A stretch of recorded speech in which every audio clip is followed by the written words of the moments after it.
और मिल्कीपुर में चुनाव होते हैं और उनके परिणाम आते हैं, देखने को मिलता है कि भारतीय जनता पार्टी काफी अच्छी जीत हासिल करती है, जिसकी वजह से माहौल चारों तरफ काफी ज्यादा सकारात्मक हो गया है। और ऐसे में शिक्षा मित्रों की उम्मीदें और भी ज्यादा बढ़ चुकी हैं, क्योंकि जब भी शिक्षा मित्र संगठन के पदाधिकारी मुलाकात करते थे विधायकों से, नेताओं से, तो ये कहा जाता था कि अभी चुनाव में व्यस्तता है थोड़ी सी, इस वजह से थोड़ा कम ध्यान दे पा रहे हैं शिक्षा मित्रों पर। लेकिन अब तो चुनाव हो गए, परिणाम भी सकारात्मक है, तो अब शिक्षा मित्रों के लिए एक अच्छी पहल हो सकती है। और इसके लिए उत्तर प्रदेशीय प्राथमिक शिक्षा मित्र संगठन के पदाधिकारी एक बार फिर से काफी ज्यादा एक्टिव हो गए हैं और अटल टीवी की टीम ने इस विषय पर बातचीत भी की संगठन के प्रदेश अध्यक्ष शिव कुमार शुक्ला से। तो उनका ये कहना था कि चुनाव में व्यस्तता थी, इस वजह से थोड़ा काम रुक गया था, लेकिन अब एक बार फिर से सभी पदाधिकारी काफी ज्यादा एक्टिव हो चुके हैं। बहुत जल्दी शिक्षा मित्रों की समस्याओं के हल के लिए शासनादेश जारी हो जाएगा। बस शिक्षा मित्रों को थोड़ा सा धैर्य और सब्र बनाए रखना है। अब ये शासनादेश का जो मुद्दा है वो तो मुख्यमंत्री योगी आदित्यनाथ का है। मुख्यमंत्री योगी आदित्यनाथ जैसे ही शासनादेश जारी करेंगे, शिक्षा मित्रों के बीच में खुशियों का माहौल लगा। फिलहाल संगठन पूरा प्रयास कर रहा है कि जल्द से जल्द समस्याओं का हल हो जाए और इसके लिए संगठन के पदाधिकारियों ने भारतीय जनता पार्टी को शुभकामनाएं भी दी हैं और कहा है कि जल्द से जल्द इनकी समस्याओं को हल करने का प्रयास किया जाए। अब तो चुनाव खत्म हो गए और धीरे धीरे महाकुंभ भी समापन की ओर आ चुका है, तो अब ये कहा जा सकता है कि शिक्षा मित्रों के रास्ते में अब बिल्कुल साफ है। बहुत जल्दी शिक्षा मित्रों के लिए शासनादेश जारी होगा और फिर एक बड़ी उम्मीद शिक्षा मित्रों के लिए आगे बजट सत्र भी है। बजट सत्र के दौरान भी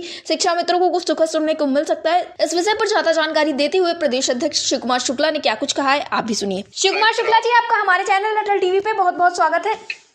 आपका भी बहुत बहुत धन्यवाद। शिव कुमार शुक्ला जी, जिस हिसाब से देखने को मिला कि इस वक्त में चुनाव का माहौल था और एक बात ये कही जा रही थी कि इस वक्त में शिक्षा मित्रों का इसलिए काम नहीं हो पा रहा है क्योंकि चुनाव में व्यस्तता है, लेकिन चुनाव खत्म होते और देखने को मिलता है दिल्ली के साथ साथ मिल्कीपुर में भी भारतीय जनता पार्टी का काफी अच्छा प्रदर्शन रहता है, अच्छी बहुमत से जीत मिलती है। तो अब क्या उम्मीदें नजर आ रही है? क्या आप शिक्षा मित्रों के लिए कुछ खास हो सकता है? अब तो सौगात दी जा सकती है। आपके चैनल के माध्यम से दिल्ली की जीत और मिल्कीपुर की जीत पर पार्टी को बधाई, सरकार को बधाई। और अब हम लोग पूरा जुटेंगे और ये अपेक्षा करेंगे कि अब हम लोगों की समस्याओं का समाधान हो। ये शैक्षिक सत्र पूरा संवाद समाधान के दौर पर हम लोग चलाएंगे और पूरी सरकार के प्रतिनिधियों सम्मानित अधिकारियों से मिलकर के बात करना प्रारंभ कर देंगे। हमारी पूरी टीम एक्टिव हो चुकी है। जी, क्या कुछ रणनीति बना रहे हैं आप लोग? किस तरह की तैयारियां कर रहे हैं आगे की समस्याओं के हल के लिए? मिल मिला करके बस अब केवल जो हमारी समस्या बची है उसका समाधान हो जाए, जो आदेश हुआ है उसका अनुपालन हो जाए, इसी पर हमको काम करना, बाकी क्या करना। जी,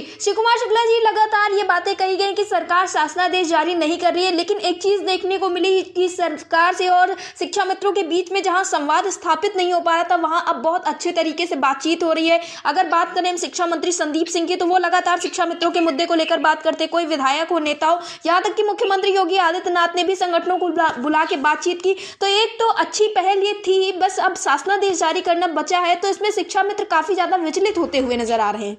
देखिए, विचलित होने की आवश्यकता नहीं है। कोई भी बिगड़ा हुआ काम बनाने में समय लगता है। जो हमारा गैप था उस सरकार और संगठन और के बीच में, उसको बनाने में जो मैंने 2 वर्ष अपना पूरा समय दिया और खर्च किया, हमारे लोग लगे रहे आसान्वित होकर के और टूटे हुए लोग इकट्ठा होकर के इतनी मजबूती के साथ खड़े हुए, तो सरकार को भी लगा कि नहीं, हमें इनका कुछ करना चाहिए। और हमारा संवाद इस समय अच्छा है, बेहतर है, और वो संवाद जो हमारा बेहतर चल रहा है उससे माननीय जनप्रतिनिधियों से मिल करके और फिर माननीय मुख्यमंत्री से मुलाकात करके समस्या के समाधान की व्यवस्था किया जाएगा। जी, अगली जो आप लोगों की मुलाकात है, क्या कोई प्रस्तावित है मुख्यमंत्री योगी आदित्यनाथ के साथ, या फिर प्रस्तावित नहीं है? लेकिन माननीय जो हमारे संरक्षक हैं, जो जिनके माध्यम से, जिन माननीय जनप्रतिनिधियों के माध्यम से, माननीय मंत्री जी के माध्यम से हम अपनी बात मुख्यमंत्री जी तक पहुंचा रहे हैं, उनके ओएसडी महोदय से बात हो रही है और जल्द ही हम लोगों का कार्यक्रम तय होगा। और हम लोग अभिनंदन